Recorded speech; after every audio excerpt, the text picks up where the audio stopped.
Well, thank you everyone for coming to our seminar today. We're very excited to welcome Dr. Fiona McCallum from the University of St Andrews, where she is a lecturer in the School of International Relations. Her research expertise is Middle Eastern Christians, as you may have gathered from her topic, especially state, church, societal relations, religious leadership, and diaspora.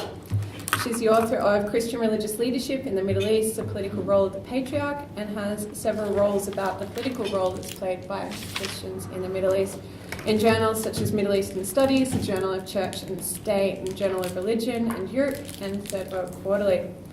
From 2013 to 15, she was the project leader of a big research project which was called Defining and Identifying Middle Eastern Christian Communities in Europe, which was funded by the Humanities in the European Research Area. She's also the co-founder of the Christians in the Middle East Research Network, so we are very excited to have her here. And on a more personal note, Fiona was my master's supervisor from a long, long time ago, so it's very nice to have you here. So today she's going to be talking about Christians in the Middle East and beyond, identity, representation, and security. Maybe talk for, 20 minutes, half an hour, and then we'll follow by questions from the audience. Thank you for joining us. Thanks very much, Sarah. It's nice when your master's students go on to do great things and then they invite you to come do a talk. So it all works out well. So it's a pleasure to be here. What I want to talk about today is to give you a sort of brief overview of the situation of Christians in the Middle East. I'm going to do quite a thematic approach and then look at some case studies, and then the last bit, hopefully I've got time, to look more at Christians Middle East in the diaspora, because as many of you know, there's a lot of instability in the region, a lot of people are leaving, and particularly Christians are, and then we have to look not just at the situation in the region, but also to see what the challenges and situation is outside. Okay, so that's what I'm going to be looking at. In terms of case study countries, well, there's a lot I could have looked at, but obviously don't have too much time, so I've picked a few that I think are particularly interesting and will let us see some of the themes, but if you have any questions on some that I haven't said today, I'm certainly happy to answer questions. Okay, so just a very brief one. Where people in this room are probably quite familiar with the region, but it's interesting. I teach a lot of Middle East classes for undergrad students, and they might just assume that the Middle East, the religion is Islam, and it's very monolithic. Well, as I'm sure you're well aware, that's not the case. The fact it's the birthplace of Christianity, as well as, of course, Judaism and Islam, means it's quite a rich religious mix. If we're talking about Middle East Christians, then there's different denominations, and I think that's important as well, because people, if they do acknowledge as Middle East Christians, that's sort of as far as it goes quite often. Whereas in fact, for many Middle Eastern Christians, that's not necessarily a term that they would identify themselves with. They see them much more to do with their denomination. So you can see here, these are the sort of main families, so to speak. Some of them are spread throughout the region. Some will be more specifically to do with countries, so the Copts, for example, very much linked to Egypt, Maronites linked to Lebanon. Others, such as the Greek Orthodox, will be spread throughout the region.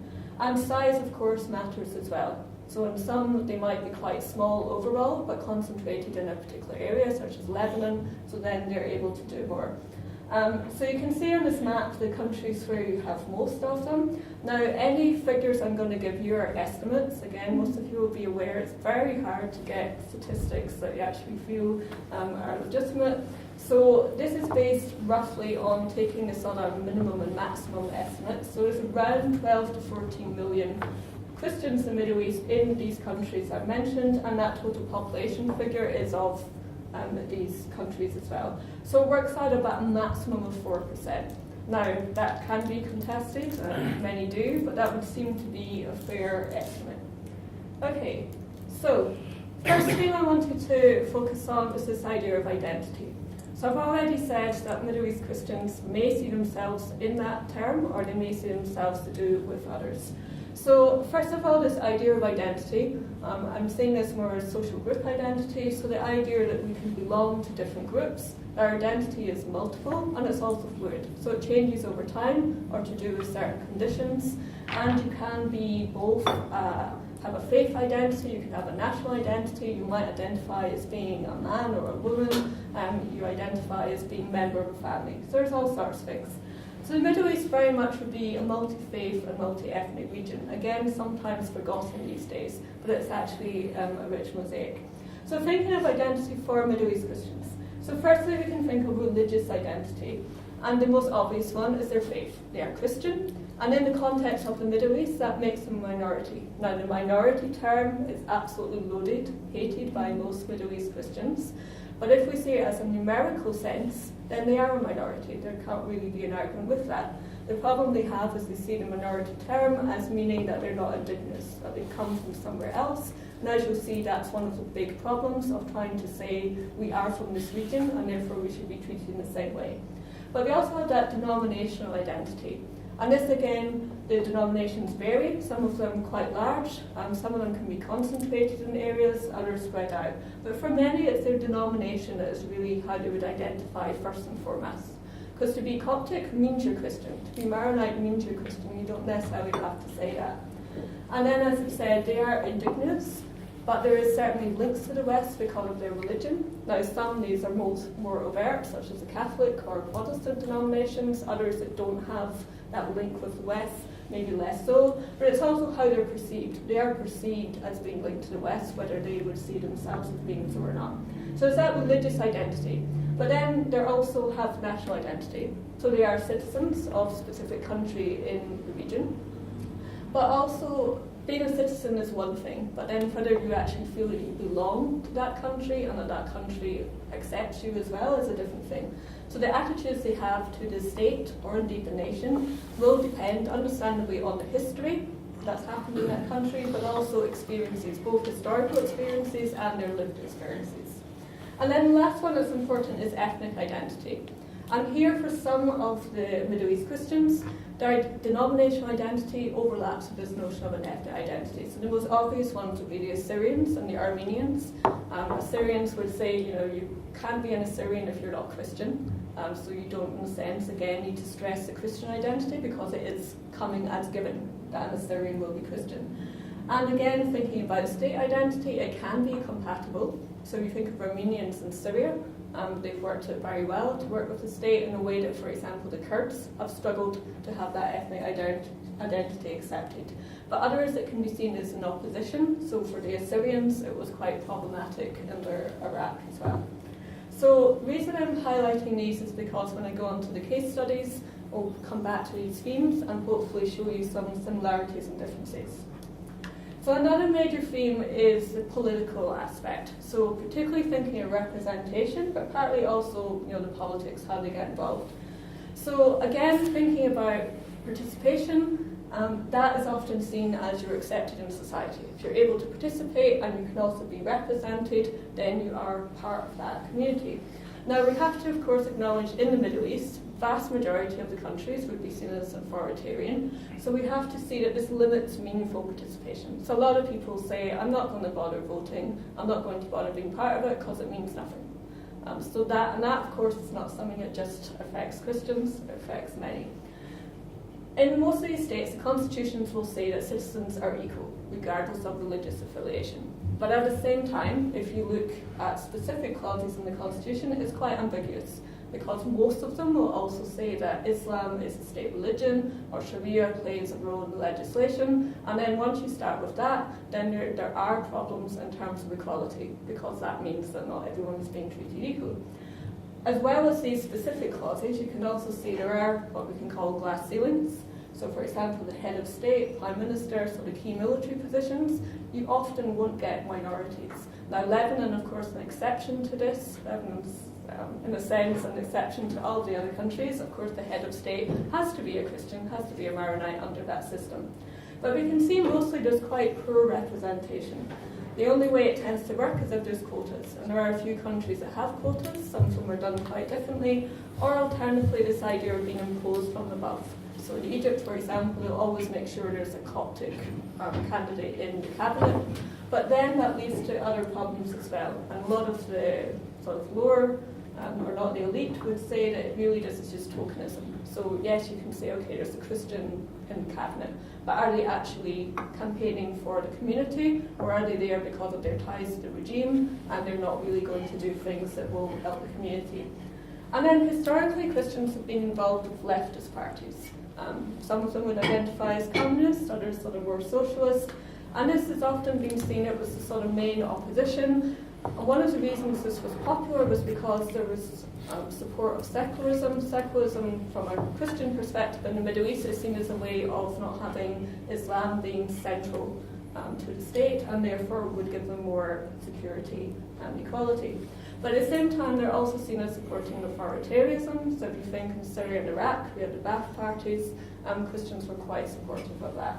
And there's very much this idea, there is a preference towards secular regimes because it seems a bulwark against Islamist regimes. And there is an assumption, which has not necessarily been fully shown yet, that if you had an Islamist regime, this would be negative for Christians. Of course, some Islamist parties try to be quite open about equal. Even in Egypt, some of them have a couple of Christian members.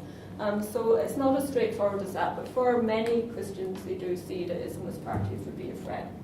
And this takes me to the third key theme, which is security. These are sort of three main things that tend to affect Middle East Christians. Now, this has to be seen in the context of the wider region. Okay, we can't just look at Middle East Christians as one element, so they're affected by the things that have affected everyone else in the region. As you know, lots of civil wars, refugees, and terrorism. So almost all the countries in the region have been affected by this. If we think more specifically for Middle East Christians, then there is certainly, we can call it communal tension. So it could be societal violence over church building, particularly in Egypt, but also conversions or trying to proselytize. And again, this comes back to the equality issue, because for Christians it's quite difficult to proselytize. In some countries it's actually illegal, whereas the other way around is acceptable.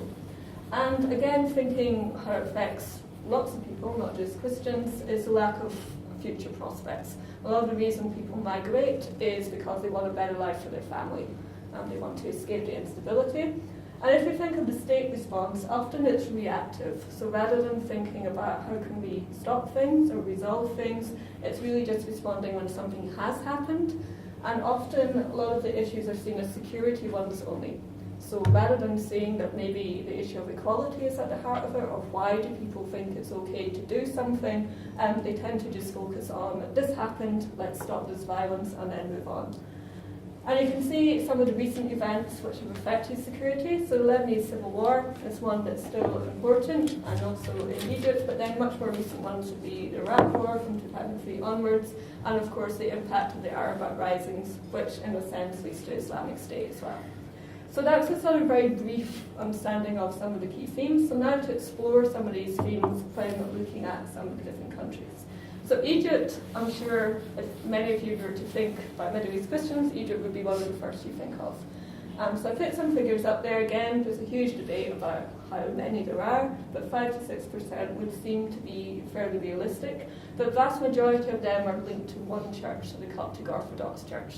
So in that sense, it's almost seen as a national church. The Copts aren't really found outside of Egypt, aside from those that have gone other places to work.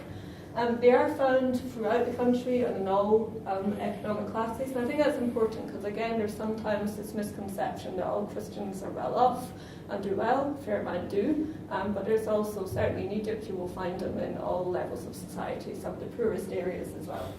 Now, there is a strong attachment to Egypt as a spiritual homeland, in a sense because the Coptic Church comes from Egypt, sees it very much as an Egyptian church. It means that Egypt, in a sense, is seen both as a national homeland but also a spiritual homeland. So it's quite a strong attachment to Egypt in that sense. But there is certainly recurring communal violence, particularly since the 1950s onwards, but you can go further back as well. And in more recent times, it's often triggered by particular things. So unauthorised buildings for worship is a crucial one. So but 1990s or so, the laws to do with building church were very restrictive. Since then, there's been a slow sort of attempt to try and make this a bit easier. So it used to be the president. So the president of the country had to make decisions on whether a church should be built or even repairs. So as ridiculous as if you wanted to repair the toilet in the church building, the president had to sign off on it. So understandably, there's a lot of things the president has to do. That wasn't going to be top of the list. So they have changed it now. It's been delegated to governors. But again, it's still pretty problematic, and security services have a big role to play as well. So what tends to happen is that the Christian communities get fed up waiting for this, and so they will build a church saying that it's going to be a building for something else, and then it turns into a church, and then there's usually quite often a sort of revolt from the local community. Church gets burned, and then it gets rebuilt again because it's seen as the government has to do this. There's a lot of issues going on there. There's also often rumours about conversion and kidnappings, and this leads to societal tension. Then again, as I mentioned about the constitutions, there's a contested role of the state and Islam. So there's been in recent times a lot of debates about the Egyptian constitution and what role Islam and Sharia should play, and again that has impact on equality. As I mentioned, the Coptic church is seen as a national church, so its leader, and as Dara mentioned, this is something I've worked on for quite a while, the Coptic Orthodox patriarch is seen as being quite political, in the sense that they're a liaison between the state and the community. So rather than working through a political system where you have representatives seen as working for the Coptic community, instead it's done much more through the patriarch. Now, the patriarch does not always reflect the views of their entire community. Again, Copts are not monolithic, they have all different ideas, so that has problems as well.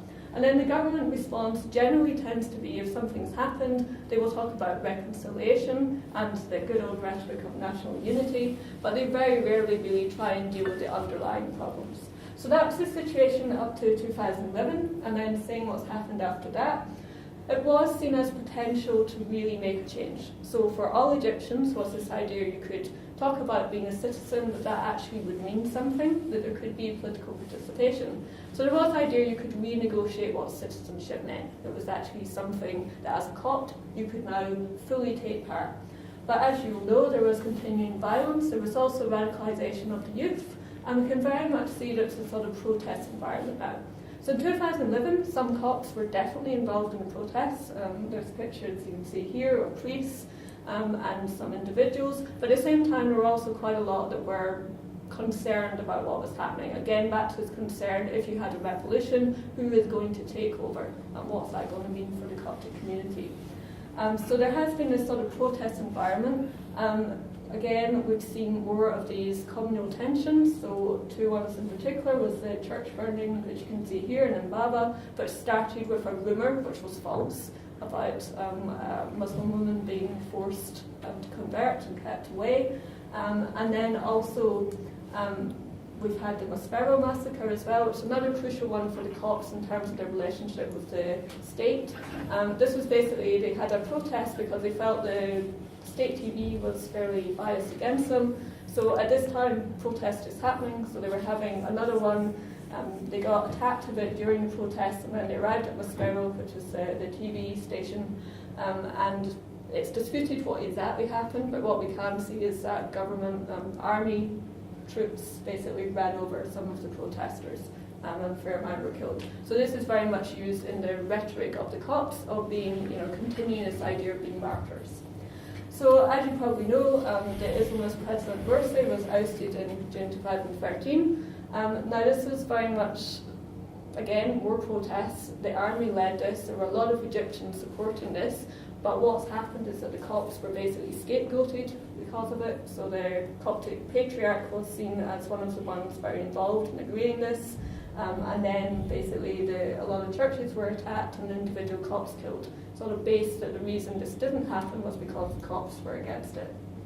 So since then there's been periodic attacks on churches, and particularly in the Sinai, which is seen as quite restive. And what we can see now is the Coptic community, although some were definitely hoping that post-Mubarak things would be good, they now mostly support al-Sisi. They are well aware that al-Sisi is basically Mubarak again, and maybe not quite as good, but they feel that that is better than the alternative.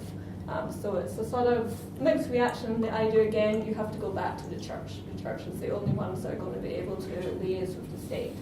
So from Egypt, let's have a quick look at Israel-Palestine. And the reason I wanted to look at this one just a little bit is because, again, for a lot of people outside the Middle East, if you think of Christianity in the Middle East, it usually will go to Jerusalem as the holy places, as where the stuff from the Bible is taking place. So here we can see it's very small numbers, but it's important because of the symbolism of Jerusalem. Again, you have most denominations, but again, most will actually have at least a church there. So the Copts, for example, the Ethiopians, they all have a church because it's important to have a place there. Here we can see Palestinian Christians have mostly been supportive of the Palestinian cause for an independent state, partly because this is often being put in sort of secular nationalist terms, so it's something that they can be part of and want to be part of. And again, the PLO and then the PA as it became have been pretty inclusive as well. They were active in the First Intifada. There's a famous tax revolt in Beit Sahur, which is a Christian town. And they also have a lot of politicians, diplomats, they're active in the cause. Now again, one of the trends you can see is this Islamization of society, and that has had some impact on Christians, so particularly obviously with Hamas, playing an important role in Gaza. But again, even with that, a lot of Christians would say that they're being protected in Gaza by Hamas, so it's not the same thing that some would think. But again, emigration has been a huge problem. And this, of course, is all Palestinians.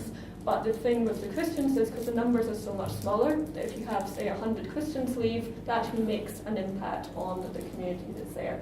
And this is due to a mixture of reasons, and I think that's important to stress as well, that it's rarely because of Christian persecution. That might be an element of it, but it is usually much more to do with economic, security, and family reasons. And this has an impact because there is concern, particularly in Israel-Palestine, that over time there might not actually be any Christians left. So Iraq, one you're probably a bit more familiar with, and again I think it's important to think of what the situation was before and then seeing how it's changed. So 1980s figures would say about 1.4 million Christians, which is about 8.5% of the population. They're primarily Chaldean and Assyrian. So the Assyrians especially would see themselves more as an ethnic group, but during the time of Saddam Hussein, having a different ethnicity from Arab was problematic, so instead they tried to focus more on their religious identity because the regime was actually quite inclusive to religious minorities. And the Chaldeans used to see themselves more as a religious group, but now are taking on that ethnic identity as well. The Chaldean patriarch resided in Baghdad, which again linked to this idea of being a sort of national church. Again, Chaldeans mostly just found in Iraq. And the population concentrated in the north, the Kurdish areas, and also Baghdad.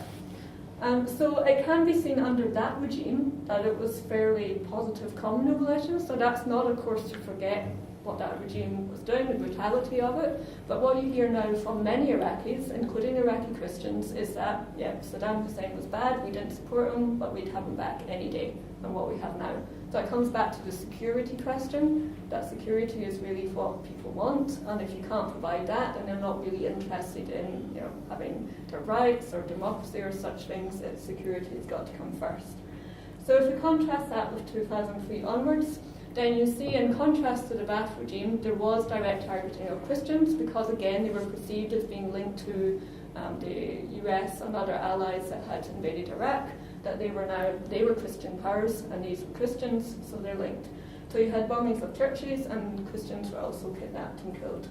There was mass emigration, and of course mass emigration from all parts of Iraqi society, but if you see the impact on the figures, so it's estimated now there is at most 300,000 Christians left in Iraq, and that's 1 million have gone, and they're not going to come back.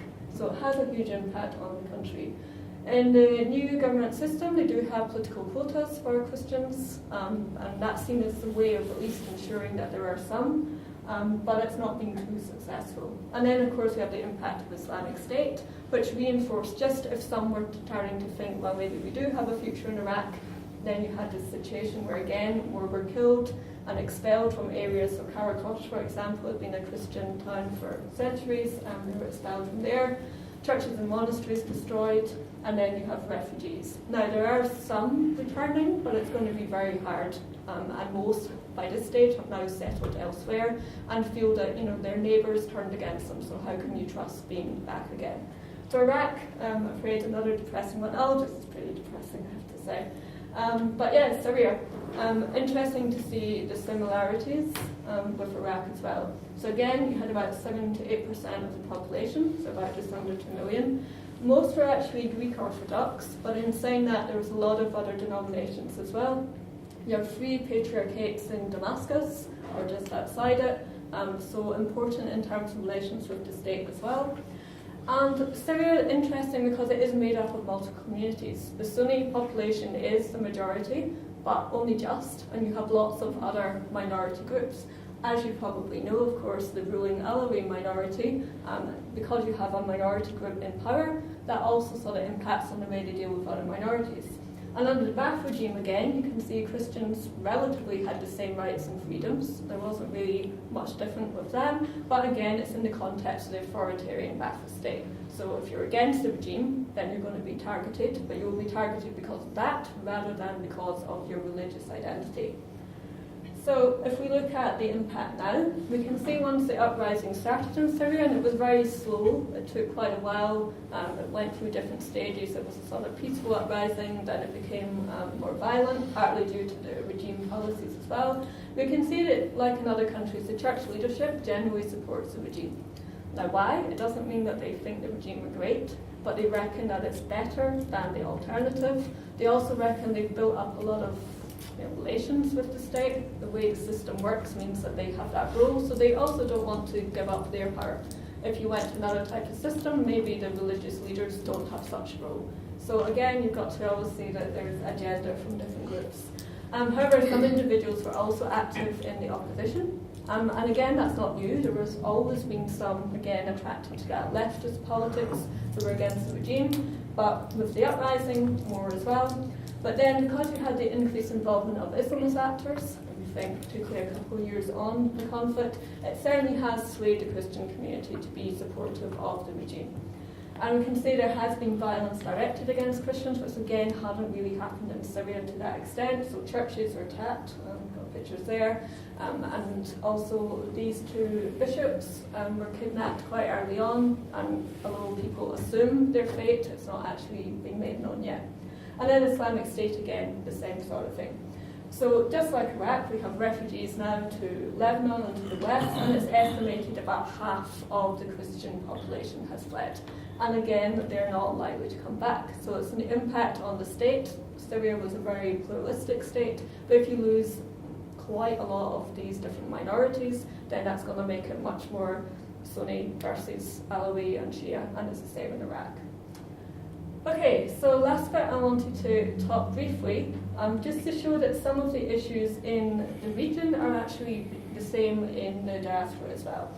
So again, it's not a new thing. So the diaspora from Lebanon anyway, you can see started in the 19th century, but for most of the others it was 1950s, and that links to sort of nationalist politics in the regime as well. So again, these figures are sort of taking information from various sources, but don't necessarily want quoted on it, but we reckon it's something around 5 million. You can see the estimations. Some you won't be surprised by, some might be, and some communities will go more to one place than another. For example, Sweden is very popular with the Assyrian and Syriac communities, and less so with some others. Of course, it's a fair amount here in Australia.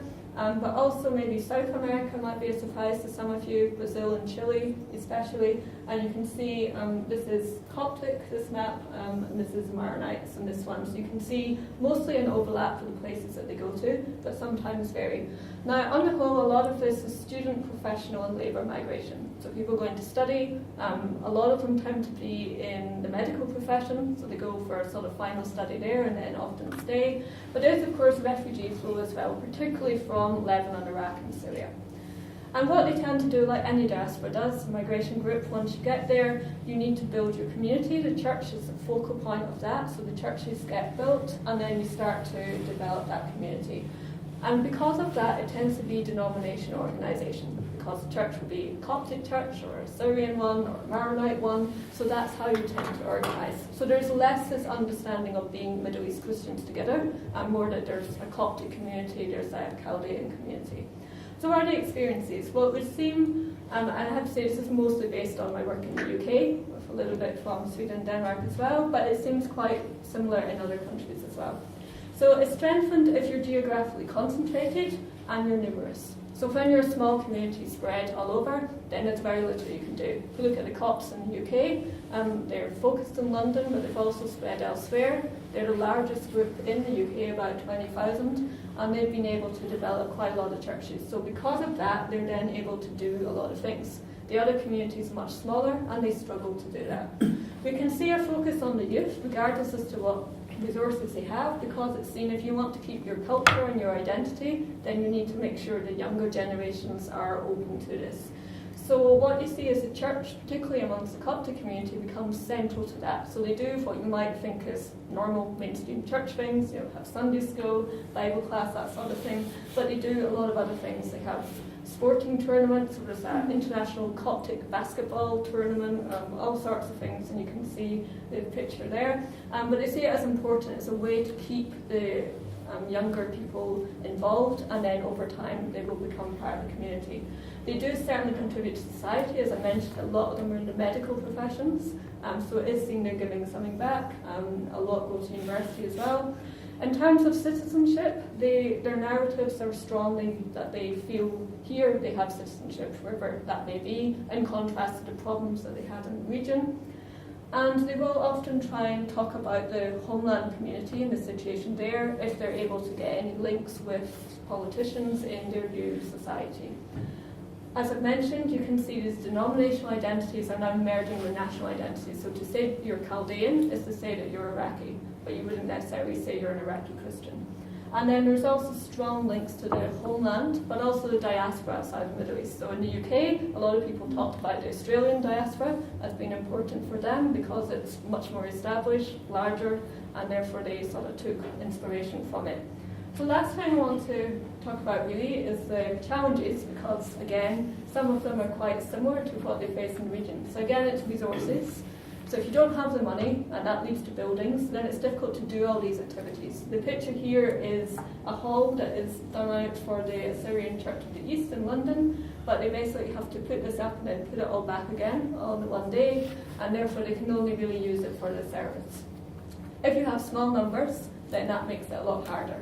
And again, yes, they do all these activities for the second generation, but that doesn't mean that they're all excited and happy about it. And a lot of them start to feel British or Swedish or Australian, and then that makes it harder to get them involved in the community.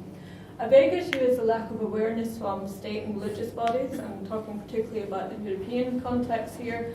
Very few know who or what Middle East Christians are, and that impacts on their ability to get any recognition. That also links to misrecognition. So vast majority are assumed to be Arab, assumed to be Muslim. The churches are assumed to be mosques, because that's all people can cope with. So that obviously causes problems for the communities in feeling that they are integrating, that they're accepted, and people don't even understand who they are.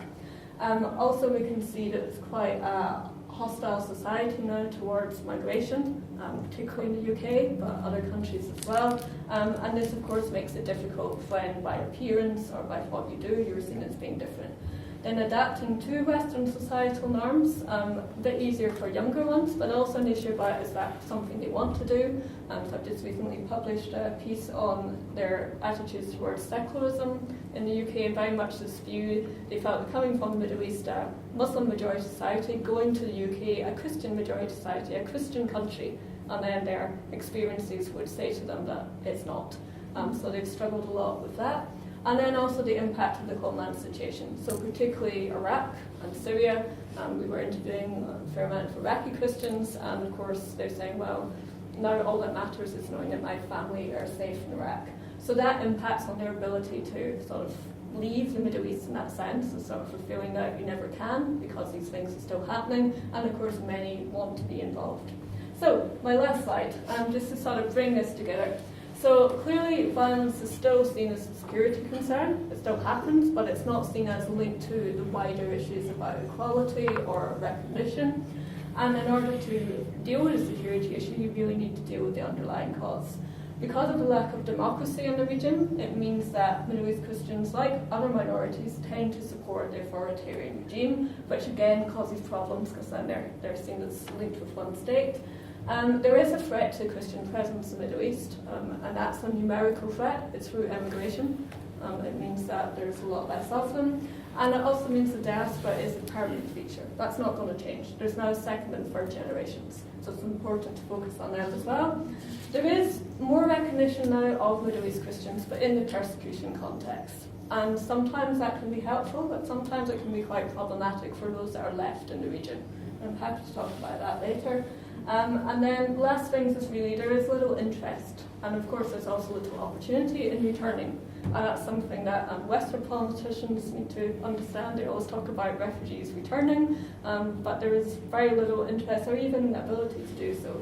And then that obviously, if there more and more are here in the West, then there's less there, and that impacts on the plurality. So hopefully I've given you some ideas and sort of very brief overview, and I'm very happy to take questions. Fabulous. Thank you so much. Some very, very interesting ideas there. Do we have some questions? Yes, Safi. I got one. Oh, thank you for your presentation.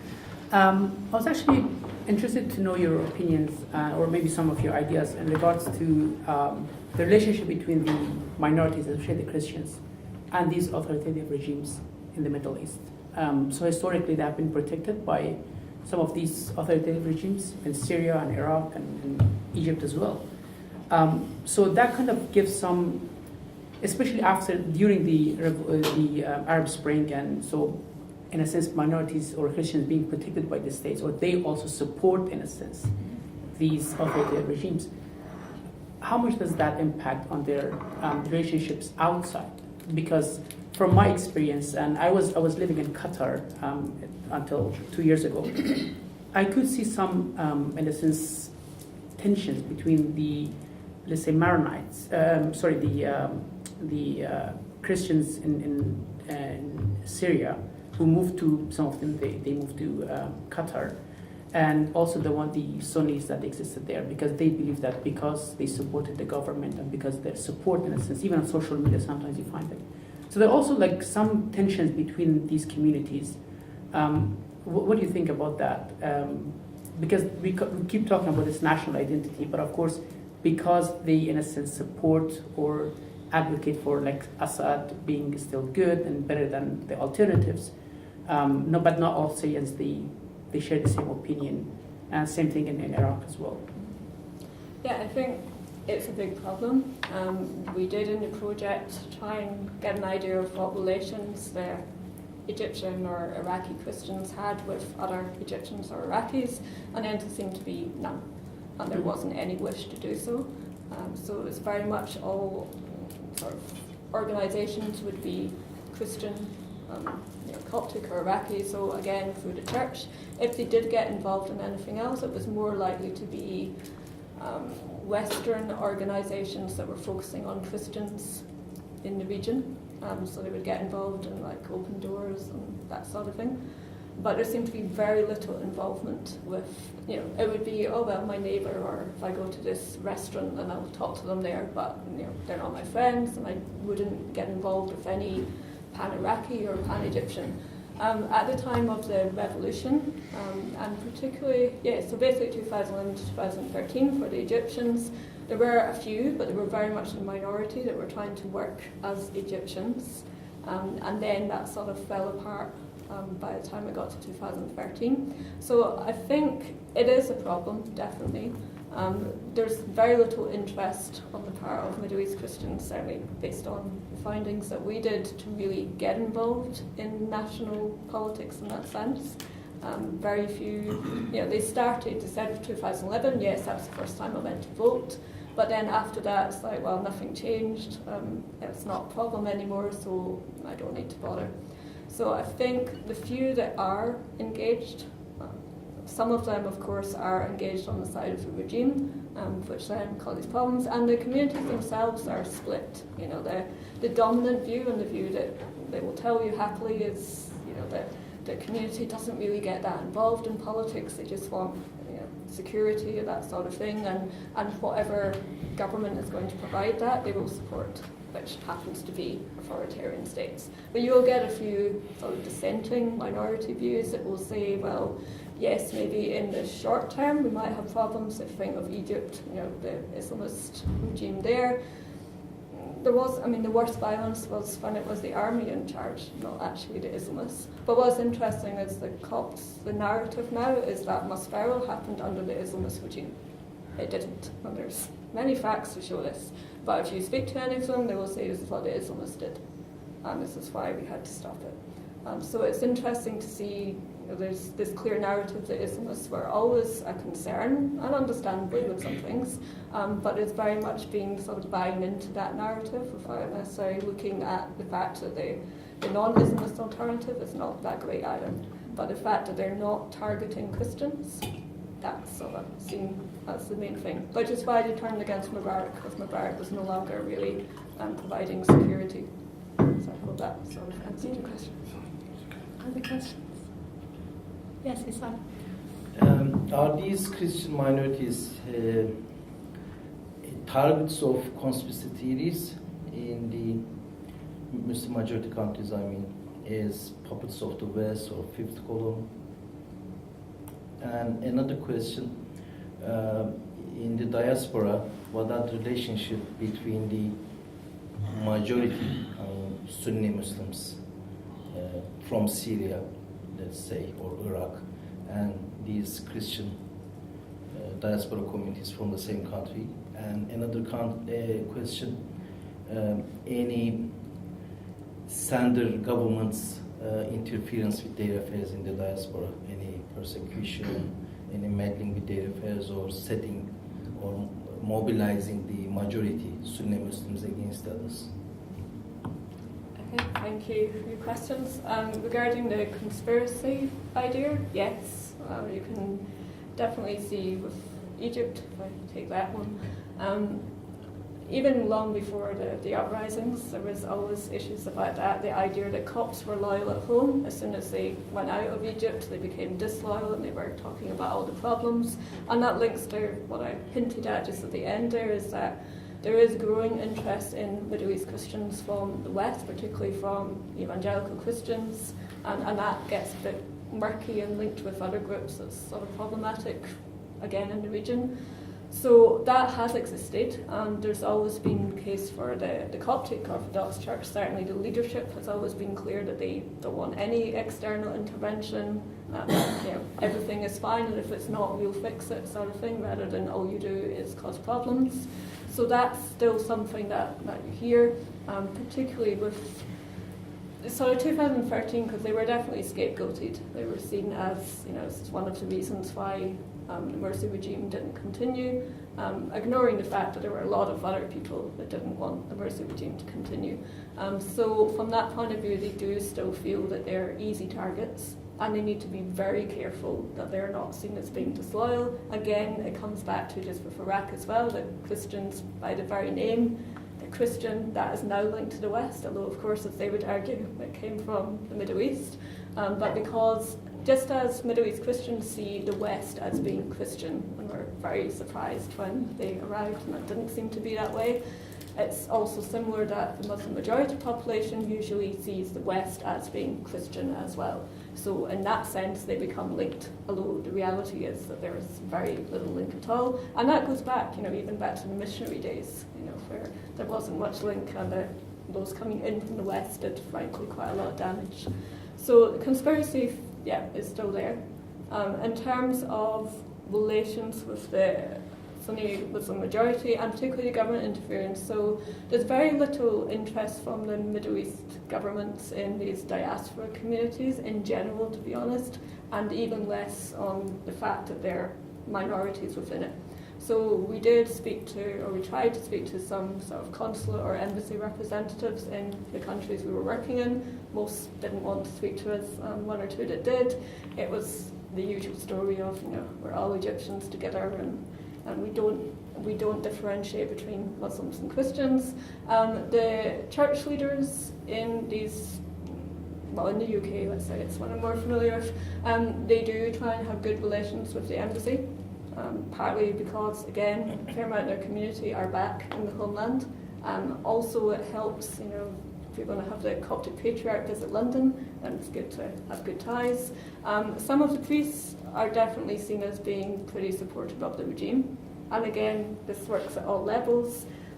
They are, yes. Is it because they really support the regime? For some, perhaps. For others, it's much more about this helps them do what they feel their job is to do, to look after the community and to be able to get people to come in and out of Egypt.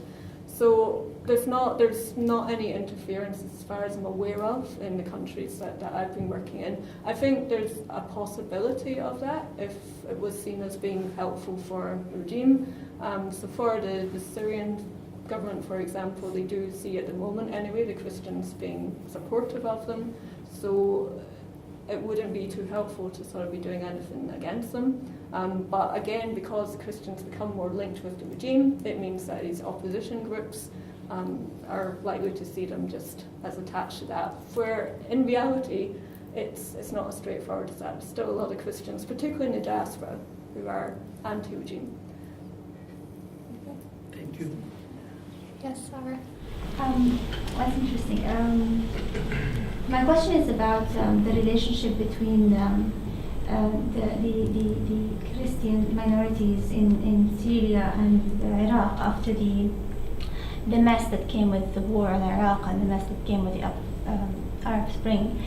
And we all know that the relationship has become tense and they have been attacked. Maybe not specifically because of their religious identity, but because there is a whole mess and everyone was getting attacked, Shias and everyone. But you're saying that because they seem to be associated with a Western body or a Western regime, they're being somehow attacked or under scrutiny. Why isn't it the same case in Palestine?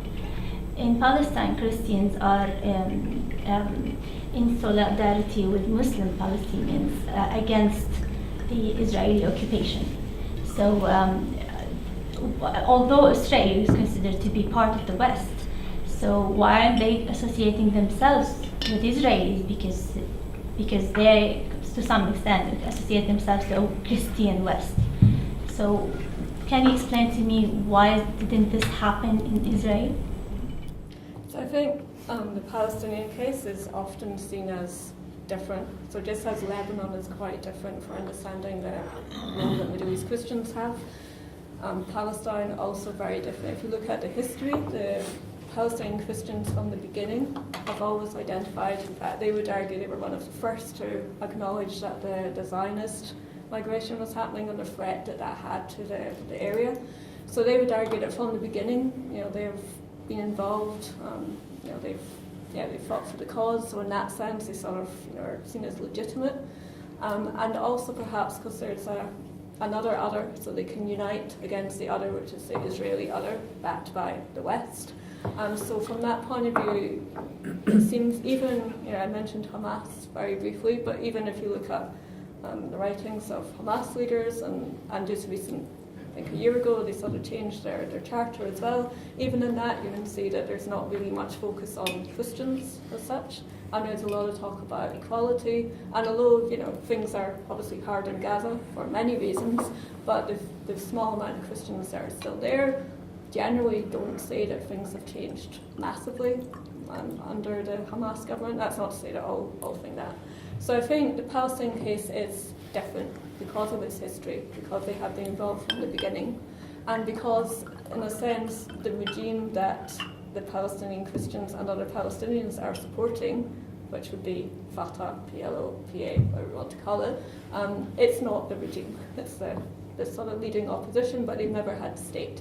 If you were to have a Palestinian state, and then perhaps have an opposition, or it becomes authoritarian, then you could maybe start to see the same pattern, although I don't think it would quite go the way that it has in other countries. But I think if you look at Iraq and Syria, you had outsiders come in that are associated with one of these groups in a way that the focus is much more on the Israeli Jewish other, rather than this idea of it being Christian. It's hard to say, but I think that would be my argument that the Palestinian context is quite different whereas in Iraq and Syria, it's also been used as well. So some of the regime, also some of the opposition, have sort of used Christians as a scapegoat in a way that hasn't really been done. The Israelis have tried, but it's not been successful to try and break that unity. Yeah, thank you for your talk. I did my research in Iran on Armenian Christians, so I have a specific interest in this, and my question is probably going to be along those lines, though I do know about the rest of your course as well. My question is primarily about the issue of immigration. So among Christians in Iran, their perception of Islam as itself is a persecuting religion. This is just generally speaking, and that Muslims are always going to hate them.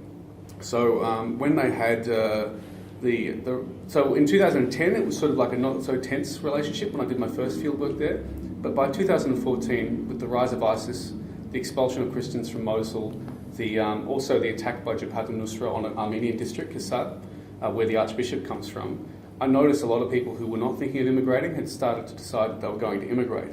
But it's more complicated than that. So generally Christian-Muslim relations in Iran are fairly cordial, because also the way that Armenians in particular interact with Muslim Iranians is on an ethnic level, very much. But at the same time, they don't like the religious leaders who often have very superficial things to say about their religion. Some of the Armenians, they sort of resent the fact that they're atheists, but they're still called Christians. And in addition to this, they also believe that in the case of Iran, and also across Middle Eastern states, the government has a vested interest in homogenising the society, so they're quite happy to see them go. And so they actually make the situation, even though it's a peaceful situation, helpful for them to leave. So have you come across this? What are your thoughts on this idea that even in countries like Egypt, they actually benefit from the homogenisation of society and not really dealing with the minority issues because that it helps in the long term the country's demographics? I think there's two narratives to that. So one is, yes, that regimes see, the more different groups you have, the more complex the situation is. So if you can try and get that down a bit, then that's going to make it easier. So I think there is an element of that, but there's also the opposing view, which I think quite a lot, particularly Jordan would be one that's very strong on this, the idea that actually, and Lebanon too, that you need to have these different groups in order to avoid having a straightforward split. So for most of the Arab countries, it would be Sunni Shia. So if you have other groups, so if you look at Lebanon at the moment, the fact that the Christians are in both camps stops it being the Sunni Shia split that it is, but it means that they're able to sort of keep the situation fairly stable. And Jordan, did a bit of work in Jordan a few years ago, and it was very clear from the sort of government and elite figures that they have a very small minority population. It's really Christians, under 5%, but they very much felt it was important to have that presence because it keeps this idea that it is a multi-religious, multi-ethnic region in the state, and it keeps things away from being this very difficult split that becomes politicized, becomes religious as well. So from that point of view, I would say there's two opposing views, and you will get, governments are made up of people, so some people within the governments will want the idea that, it becomes easier just to deal, particularly if maybe, so Egypt, for example, where if you don't have Copts and there's very few others that are not Sunni, so then yes, that would be seen. And some Copts would agree that this is what the regime wants, and some now are basically saying, actually it's easier for us. Why should we stay somewhere where we're not wanted, not appreciated? Others come back to the argument of this is Egyptians would say this is our land before theirs. They would take they're the real Egyptians, all that sort of narrative. So they would say, no, why should we? They need to change. So it really varies from country to country. Probably got time for one last question. It's a comment from that question. Thank you so much for this information session. And I just want to comment on one of the slides that you mentioned about the Christians in Iraq after 2003 and targeting them was related to the perception that they are in a way or another they are related to the Western culture. But during that chaotic period, which I personally witnessed, everyone was targeted. and definitely Christians, Sunni, Shia, everyone, even primary schools. But I believe that escalated after ISIL declared its empowerment on the Muslim when Christian houses were designated through putting a symbol of Nun. It's the letter M, which means Nasrani, which means Masihi Christian. And yeah, maybe I would highlight this period, this hectic period, where every Iraqi or everyone started to notice that it's a different war. It's not only about religion, it's about the whole nation. Only then we started to differentiate between Christian people, Muslim, Sunni and Shia, I would say. So, yeah. They've been part of the whole national campaign, I would say. And that was highlighted during that time. Do you want to respond, or should we take one last question? Yeah, I mean, just very briefly, certainly from 2003 onwards, all Iraqis have been targeted, and national identity was struggling, so the confessional identity, whether it's Sunni, Shia, Christian, whatever it might be, has come prominent, and then of course you become targeted because you're the other. So certainly some Christian churches were bombed during that time, so 2005, 2006, there was quite a lot. And that was partly by groups that were against the new system that was taking place. A lot of these groups, of course, then became Islamic State later on, so Al-Qaeda and others. So definitely, yes, lots of people, and were often targeted because of their religious identity. So Sunnis targeted, Shia targeted, because that was the split that was going on at the time. So Christian, again, it comes back to, obviously this talk is about Christians, so that's what I'm focusing on, but it's also got the smaller numbers and the fact that they'd never really been targeted before in Iraq. So this again was also a change, because there had been quite good relations. Obviously lots of other issues with the Ba'athist regime, but from the point of view of how they dealt with religious minorities, it was quite positive. Cool. All right, we might take one last question, Richard. I think you had. Yeah, there's as delicately the sort of elephant in the room here, and it's ISIS. And well, let's shift actually to the Islamic State, which seems to have grown up out of opposition to the Iraqi state and the Syrian state. So it can be positioned within a response which opposes a state which may protect Christians, if you see what I mean. But the other side of it is that, I don't know if you've read Wendy Perlman's book, you won't know, a series of interviews with Syrian exiles from Syria since the beginning of the war, civil war. And people looking back before the Bashar Assad regime to the Hafez al-Assad regime, repeatedly said that although the regime talked about it being Syrians being multicultural and mosaic and all those things, that they didn't actually do anything about it. They didn't actually allow majority communities to know anything about those minority communities. So there was this implicit separation, explicit separation within the mutual understandings, and I think that those two somehow flow together.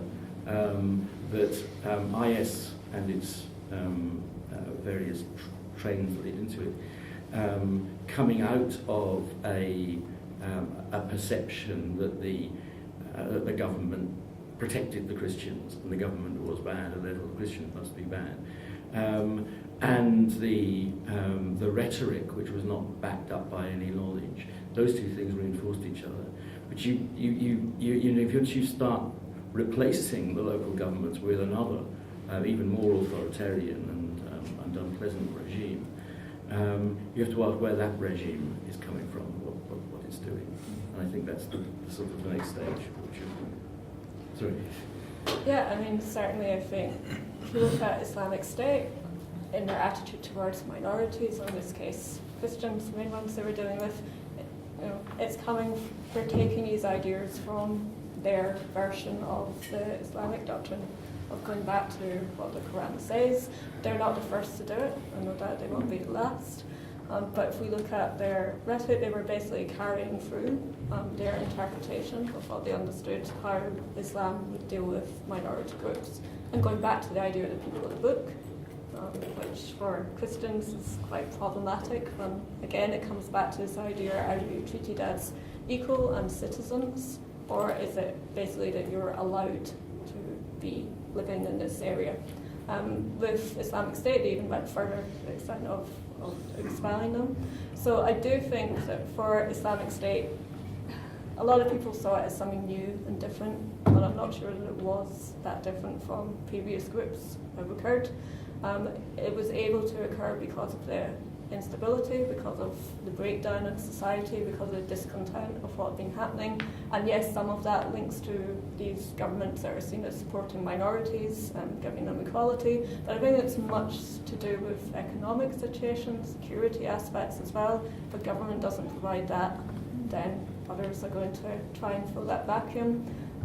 So I agree with your point. That's the short answer. All right, well, unfortunately, we are out of time, but thank you so much, Fiona, for coming all the way to see us. Fiona is actually here on her honeymoon as well, which is lovely. But thank you for coming, and thank you for all of your ideas. Please, everyone, join us for lunch. I'm hoping it's outside. No, it is? Yeah. Okay. It's hard to monitor these to the front. And ask more questions if you have some. Thank you very much. Thank you.